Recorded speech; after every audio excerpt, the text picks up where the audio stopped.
حضور کا چچا ابو لہب بدترین دشمن، اور اس کی بیوی ام جمیل بدترین دشمن.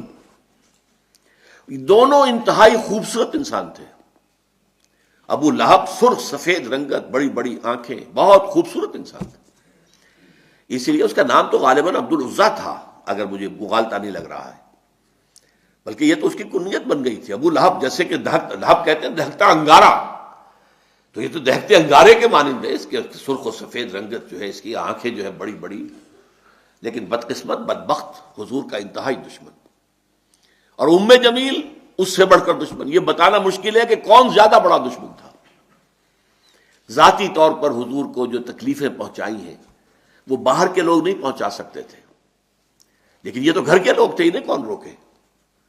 بنو ہاشم کا جو ایک حصار حاصل تھا حضور کو، جب تک کہ ابو طالب کا انتقال نہیں ہوا ہے، اس وقت تک بنو ہاشم حضور کے حفاظت کرنے والے تھے.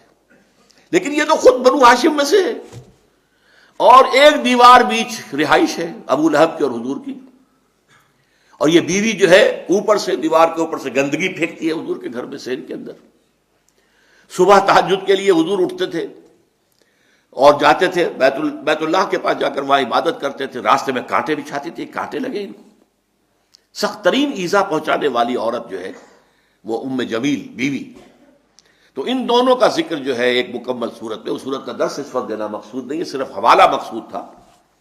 تبت یدا ابی لہب وتب، یہ انتہائی گستاخانہ جملہ تھا جو کہ ابو لہب نے حضور کے شان میں استعمال کیا تھا. تبا لک لہذا جمعتنا، تمہارے لیے ہلاکت و بربادی ہو، تم نے ہمیں اس کام کے لیے جمع کیا تھا. ہم سمجھے تھے کوئی کام کی بات تم نے بتانی ہے، تم نے یہ ایک توحید کا ذکر شروع کر دیا.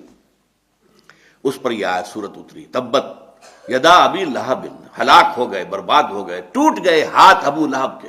یہ پیشن گوئی تھی، جو ٹوٹے ہیں پھر اس کے ہاتھ. حضور کو ذاتی طور پر تکلیف پہنچانے میں سب سے بڑا کام اس کا یہ تھا کہ اس کے دو بیٹوں کا رشتہ حضور کی دو صاحبزادیوں کے ساتھ طے تھا. اس نے اپنے دونوں بیٹوں سے کہا، بلکہ غالباً جہاں تک گمان ہے میرا نکاح ہو چکا تھا، وداعی رخصت نہیں ہوئی تھی. تو اس نے کہا دونوں بیٹوں جاؤ طلاق دے کر آؤ. وہ گئے اور بڑے ہی گستاخانہ انداز میں، توہین آمیز انداز میں جا کر حضور کے سامنے کھڑے ہو کر دونوں نے طلاق دی بیٹیوں کو. تو حضور نے صلی اللہ علیہ وسلم بد دعا دی، اے اللہ اپنے کتوں میں سے دو کتوں کو ان پر مسلط کر دے. اور وہ ہلاک ہوئے، برباد ہوئے. ایک تو اس طریقے سے برباد ہوا کہ ایک شیر نے اسے چیر پھاڑ کر کھا لیا.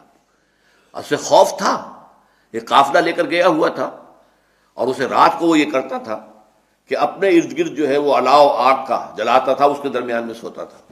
شیر آیا ہے، چھلانگ لگا کر اندر گیا، اس کو چیر پھاڑ کے رکھ دیا. حضور کی بد دعا تھی، حضور کو ذاتی رنج پہنچا تھا. یہ جو مجلسی معاملات ہوتے ہیں، بیٹیوں کو طلاق دے دینا، یہ ظاہر بات ہے کہ بہت تکلیف دہ چیزیں ہوتی ہیں.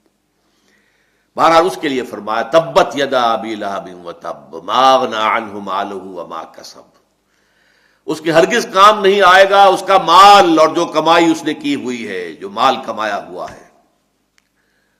سیصلی نارا، ان قریب جہنم میں جھونک دیا جائے گا. ذات لہب، اس کے نام کے حوالے سے اب لائے، جو بھڑک رہی ہوگی شعلوں کی طرح. جیسے یہ ابو لہب ہے شعلہ، شعلے کا باپ، شعلے والا، تو آگ بھی شعلوں والی ہوگی. سیصلی نارا ذات لہب وامرأتہ، اور اس کے ساتھ ہی اس کی بیوی بھی ہوگی، حمالۃ الحطب، جو کہ ایندھن لے لے کر آئے گی اور اس آگ میں اور ڈالے گی تاکہ اور آگ بھڑکے. سیصلی نارا ذات لہب وامرأتہ حمالۃ الحطب فی جیدہا حبل من مسد، اس کے گردن کے اندر ایک موٹی سی رسی ہوگی بان کی، جس سے گردن چھل رہی ہوگی. یہ جہنم کے عذاب کی ایک شکل ہے جو دکھائی جا رہی ہے، اس کی حقیقت تو وہیں جا کر واضح ہوگی.